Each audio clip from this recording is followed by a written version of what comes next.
station, this is Houston. Are you ready for the event?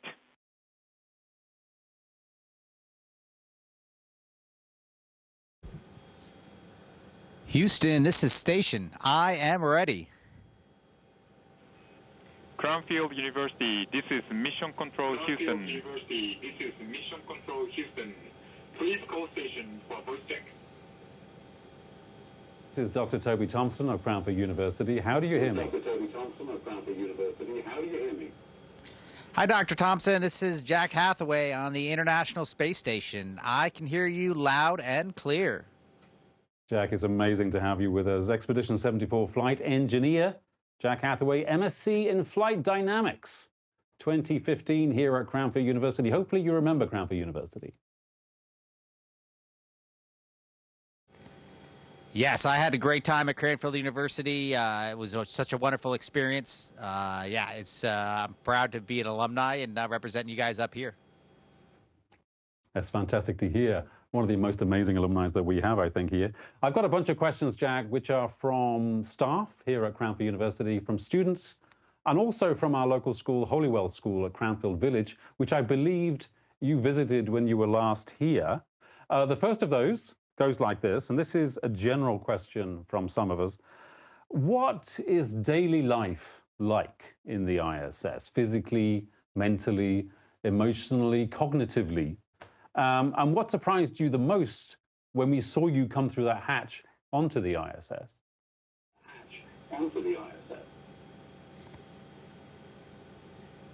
Daily life here on the International Space Station is interesting. It's exciting. It's always changing. There's so many different things that we end up doing every day. Our normal day starts at 7:30 in the morning. We have a daily planning conference where we talk to all the ground stations. You know, the International Space Station is controlled from Houston, from Tsukuba in Japan, from Munich in Germany, from Moscow, and from all the international partners. And so we get to talk to all of them at 7:30 in the morning every day just to check in, see what's on the schedule, see what we're going to do, see if they have any extra tips for us for the day about what's going on. If we have any questions from the last day, we get the opportunity to ask them questions as well. So that's the start of our day. And then we kind of run our timeline for the day. We work through different science experiments. We work through different maintenance on the space station. We have some dedicated time to do physical fitness, to do sports, since we're obviously concerned about maintaining our bone density and muscle strength while we're up here. So all that kind of lasts over the course of 10 to 12 hours every day, with a couple meals fit in there. We end our day with another check-in with the ground control stations, and then we have an hour or two off before we head to sleep and then do it all over again the next day. I was about to say that microphone looks heavy and expensive. Don't drop it, but I think you have dropped it already. Another question, if I can, from Holywell School. Look at that, it's amazing. We're going to get you to do a somersault later on. This one is from Sanvir in Holywell School. And Sanvir is asking about your journey up. How long does the journey into space take? And is it scary? Great question, Sanvir. Great question, Sanvir. That's a great question, and I'm excited to hear from the students at Holywell. I really enjoyed my time visiting them last time I was in Cranfield, and I'm excited that they've got questions here for me today. So let me break up the question. We take a rocket to space. We're on a SpaceX Falcon 9 rocket with a Dragon capsule that sits on top of it, and we launch from the Cape Canaveral launch facility on the southeast coast of the United States. It takes that rocket 8.5 minutes, only 8.5 minutes, to put our capsule into orbit. Once we're safely in orbit, we make sure the capsule's working out fine, all the systems are checked out, and then we get set up for our rendezvous. It kind of depends on the exact day. The orbital mechanics of how the capsule will rendezvous with the space station are complicated, and they change day by day. For us on our mission, when we arrived last week, it was 34 hours. So it took us 8.5 minutes to get into orbit, and then it took us 34.5 hours to do the rendezvous with the space station. In that 34 hours, we're inside of our capsule, which is the size of a small room, the four of us inside of it, and we eat and sleep and do a little bit of science on our rendezvous to the International Space Station, and then we're here. and we're ready for our about 8-month mission here on Expedition 74 and 75. For Samfield's benefit, when you came through that hatch and we saw you do that, what did it smell like? I've heard a lot of things that the space station kind of has a different smell. Honestly, I didn't really notice anything.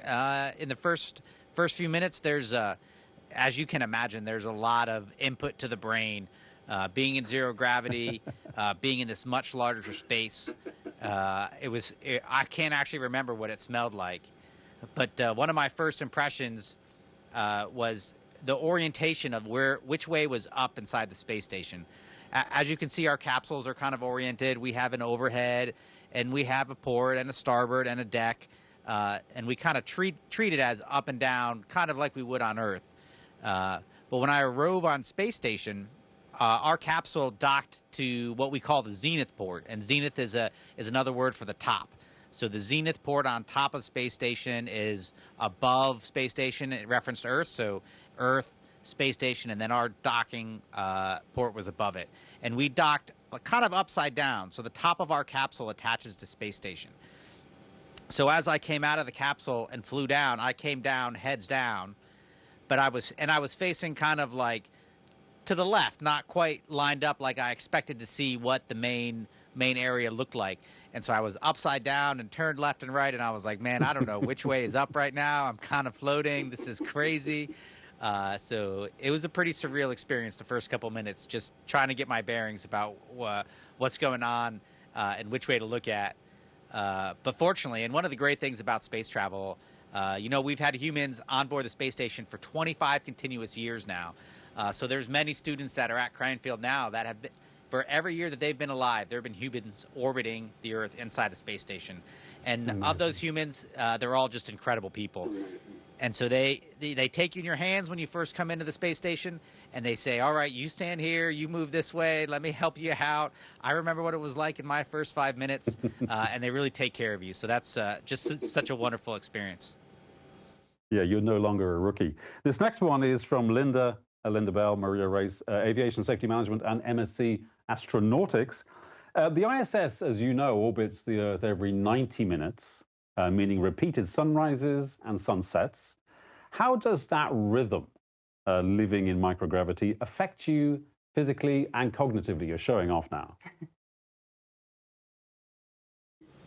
Yeah, I've got my remove before flight Cranfield University tag with me. Oh yes. So I knew you guys would appreciate that. We do. I just have that floating right there. We do appreciate that. The day and night cycles. Yeah, that's kind of an interesting question. There are definitely windows on the space station here, and some of them are absolutely incredible. But they're not everywhere, and they're not in every module, and they're not always open. So we don't necessarily see the sun orbits happening, the day-night cycles happening as we go around the Earth. At the rate that you mentioned, right? We have a full orbit every 90 minutes, so the sun sets or rises every 45 minutes. You have to go to a window and see that, and which is easy to do, and also a lot of fun. And sometimes it's interesting. You float into one of the compartments that has the window open, and it's like 7:30 or 8 o'clock at night, and you're getting ready for bed, but there's just beautiful, bright sunlight just streaming in. And you're just like, oh, I guess it's a day pass. And you take a few minutes and you go check out that window and you see what's floating underneath you. It's pretty awesome. You're playing it down, but it sounds amazing, Jack. This next question is from John Thrower, a staff member here and colleague at Cranfield. In an environment where literally every action matters, how do you maintain decision-making sharpness and an awareness of risk?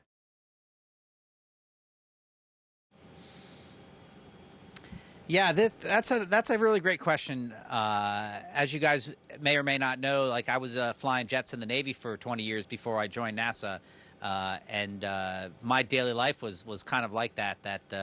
You had to be prepared for emergencies and the unexpected, and always be ready to do the emergency procedures as you needed to. But it was in a very kind of discreet environment. Like, you were going up on a mission, you were going up on a flight, and for that period of time, you were exposed to that kind of risk and that kind of scenario where you needed to be ready to react. The space station is similar in the sense that you have to be ready to react and pay attention to those things, but it's also long term. We're here for 8 or so months, and you can't have the adrenaline going crazy every time, every day, waiting for the next emergency. It's just kind of like normal life. You have to find a way to get used to the different sorts of challenges that affect you, and simultaneously balance the fact that you need to pay attention to the risk and the emergencies that may or may not happen. Also, you're just doing daily life, and you're cooking your oatmeal for breakfast, or you're making a cup of coffee, and those humdrum kind of normal daily life things.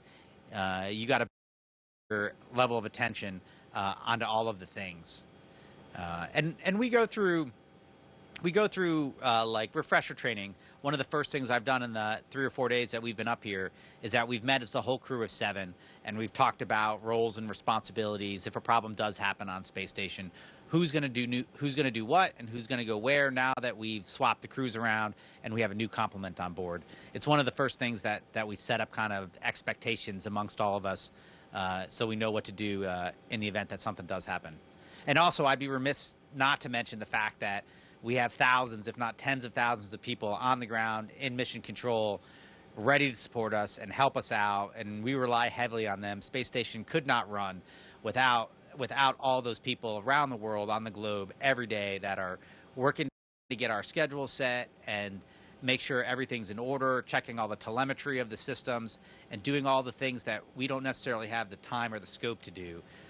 And that extends to emergency situations as well, where they're prepared to help us out and do the commanding and help us with the procedures and make sure that we haven't missed a step. So it's a really great honor to be like on the tip of the spear up here, and one of the few people like able to do the last couple inches of work. But it's on the shoulders of all the people on the ground that are setting us up for success. That's quite a team you're talking about there, Jack. I got a question. This is from Holywell School, and this is from Maisie.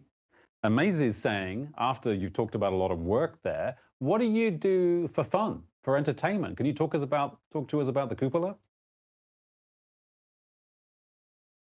Yeah, I could talk to you about the cupola. The cupola is our like giant living room window, and it's located on the bottom of the station. We call it the nadir of the station, which is anything that's on the bottom of the station facing Earth is called the nadir. And cupola is there, and you can float down there, and it's just a giant, expansive window. Essentially, the whole bottom window is you can see the entire Earth, the entire circumference. You can see the tiny, thin band of atmosphere along the edges, the light blue or the oranges, reds at sunsets, or the amazing northern lights. And then you can see the Earth as it's spinning beneath us, as we're orbiting around it. I guess it depends on your perspective. It's really amazing. It's humbling. It's surreal. Like, it's just, you can see huge chunks of the Earth all at the same time. You can see the different weather phenomenon, the different colors. The cupola is pretty awesome. That's certainly true. So Maisie's wondering, do you listen to music there or watch movies in there? What do you do? Oh, yeah. We definitely have access to music and movies. At the start of Space Station, obviously we didn't, back in the early 2000s, we didn't have as much connectivity as we have now. But even back then, they were able to upload movies and favorite TV shows, podcasts, sports games that you want to watch. And now we have much more access to the internet now that we can get some of that ourselves, but also we kind of rely on our ground teams to help us out and provide access to some of the TV shows and the music that we love from back home. Wow, it still sounds fun. This next question is from Dr. Sarah Pelsman, and this is about 3D printing. Cranfield researchers, as you know, have sent a metal 3D printer to the ISS. From an astronaut's perspective, how valuable is in-space manufacturing? And what kinds of problems does it solve that we can't solve on Earth?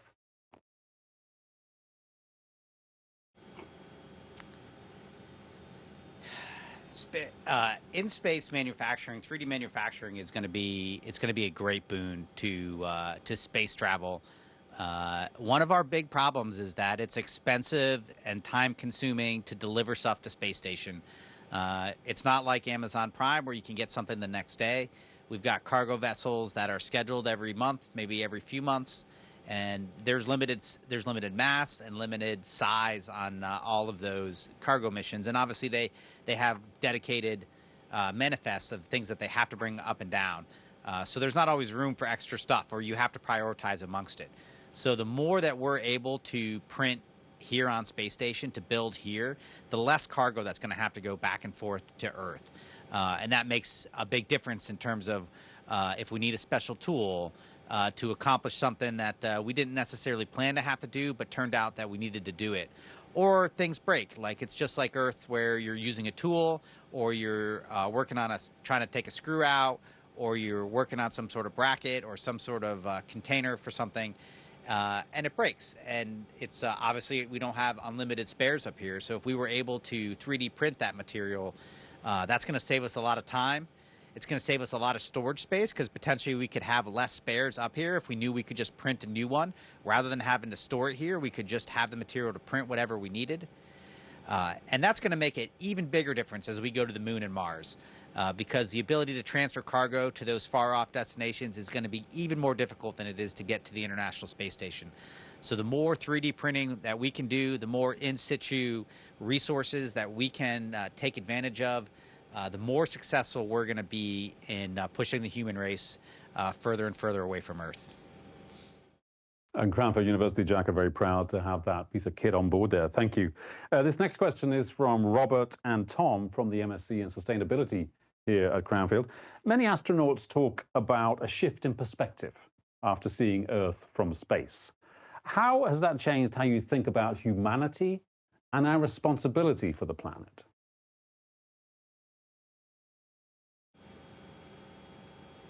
Yeah, that's a powerful powerful thought.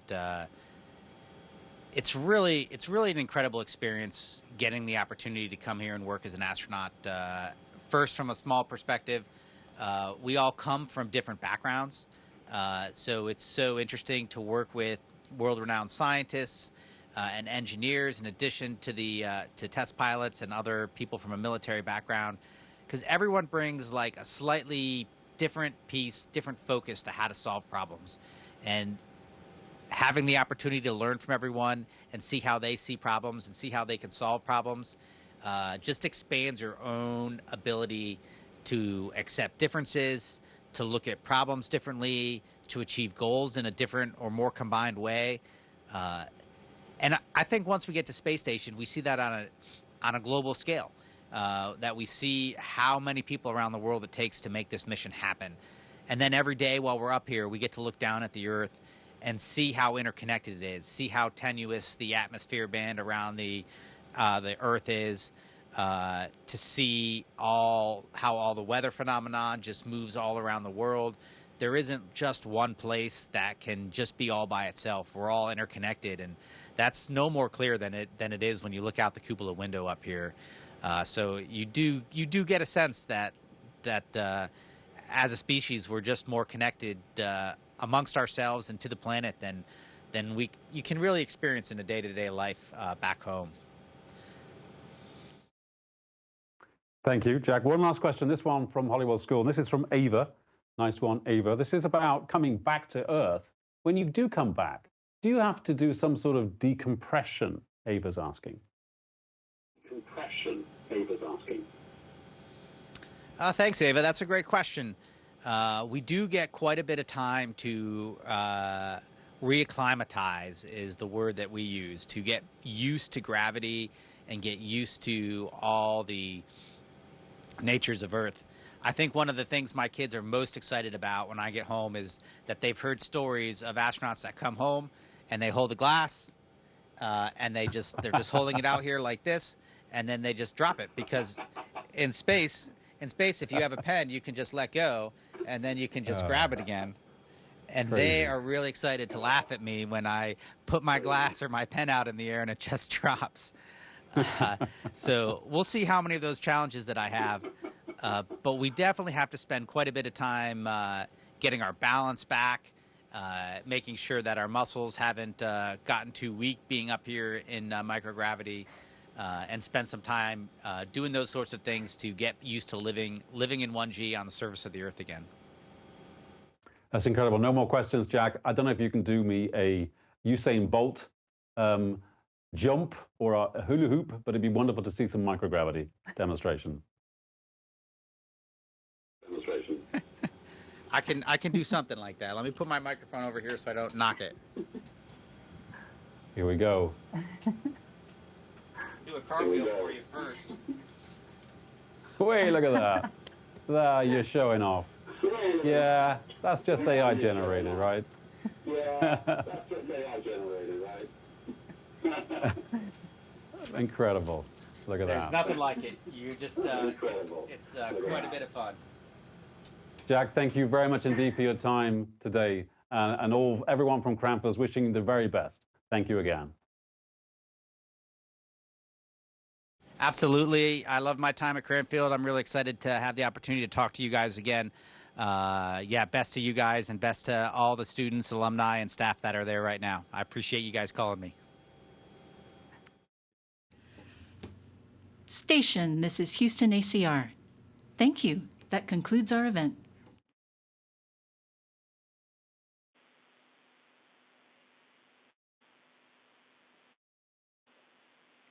Thank you to all participants. Station, we are now resuming operational audio communications.